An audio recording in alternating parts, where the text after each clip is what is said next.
দীর্ঘদিন পর ঢাকা বিশ্ববিদ্যালয় ক্যাম্পাসে প্রকাশ্যে এসেছে ইসলামী ছাত্র শিবিরের শাখার সভাপতি ও সেক্রেটারি। তাদের পরিচয় প্রকাশ্যে আসার পর জনমনে চলছে নানা আলোচনা ও সমালোচনা। তবে এই বিষয়টি ইতিবাচক হিসেবে দেখছেন জাতীয়তাবাদী ছাত্রদলের কেন্দ্রীয় সাধারণ সম্পাদক নাসির উদ্দিন নাসির। সোমবার এক গণমাধ্যমকে দেয়া প্রতিক্রিয়ায় নাসির উদ্দিন নাসির বলেন, সম্প্রতি ঢাকা বিশ্ববিদ্যালয় শাখা ছাত্র শিবিরের সভাপতি ও সাধারণ সম্পাদকের আত্মপ্রকাশকে আমরা ইতিবাচকভাবে দেখছি এবং তাদের স্বাগত জানাই। তবে একজন একজন করে নয়, সকলের পরিচয় প্রকাশ করা উচিত।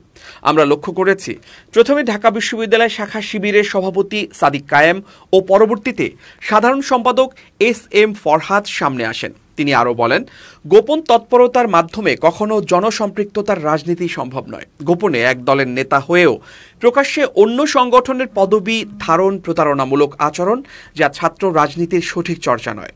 এছাড়া আত্মপরিচয়ের সংকট ও অনুপ্রবেশের সংস্কৃতি থেকে বের হয়ে প্রকাশ্যে গণতান্ত্রিক রাজনীতি চর্চার আহ্বান জানিয়েছেন জাতীয়তাবাদী ছাত্রদলের সাধারণ সম্পাদক।